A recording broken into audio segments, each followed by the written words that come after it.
सच्चा भक्त असतो भगवंताचा, आणि तो भगवंताजवळ जातो. देवा म्हणतो मी तुझा सच्चा भक्त आहे, मी तुझा खरा भक्त आहे. देव म्हणतो हो ठीक आहे ना, पण तू माझं एक काम कर. म्हणतो की जेव्हा जेव्हा माझ्यावर संकट येईल ना तेव्हा तू माझ्या सोबत राह. तर देव म्हणतो ठीक आहे, मी राहील तुझ्यासोबत, मी असतोच तुझ्यासोबत. तर म्हणतो असं कसं माझ्यासोबत राहशील, मला दिसायला हवं ना, तू देव आहेस, मी भक्त आहे, मला कसं कळेल तू माझ्यासोबत आहेस ते. तर देव म्हणतो ठीक आहे, जेव्हा तुझ्यावर संकट येईल ना तेव्हा पाऊस पडायला लागेल, चिखल होईल, आणि तू मागे वळून बघशील ना तर 4 पावलं दिसतील, 2 तुझे 2 माझे.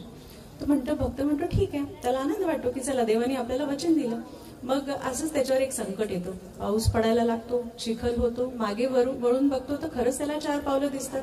त्याला आनंद होतो की हा 2 माझे 2 देवाचे. पुढे जाऊन तो पुन्हा त्याच्यावर मोठं संकट येतं. त्याला पुन्हा डाऊट येतो की देव आहे की नाही माझ्यासोबत. पुन्हा परतून बघतो तेव्हा मात्र त्याला 2च पावले दिसतात. तो जातो देवाजवळ, भांडतो की कसा रे देव तू, तुला दगड आहेस की देव आहे, तुला कोणी बनवलं देव, तुम्हाला वचन दिलं होतं ना की माझ्यासोबत राहशील म्हणून, कुठे होता, एवढं मोठं संकट आलं होतं माझ्यावर.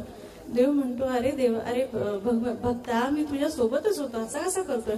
तो म्हणतो नाही असं कसं, 2च पावलं होती ना. देव म्हणतो की अरे हो 2च पावलं होती, पण तेव्हा मी तुला माझ्या खांद्यावर घेतलं होतं, जी उमटणारी 2 पावलं होती ना ती माझी होती. त्यामुळे देव आहे, देवावर विश्वास ठेवा. आणि असा देव जर तो सुखकर्ता असेल, तोच दुःखहर्ता असेल आणि तोच विघ्नहर्ता असेल तर काय सांगायचं. चला तर गजानन चरणी लीन होऊया. गीत आहे तुझं मागतो मी आता, घेऊन येत आहे दीप्तीताई चरखी.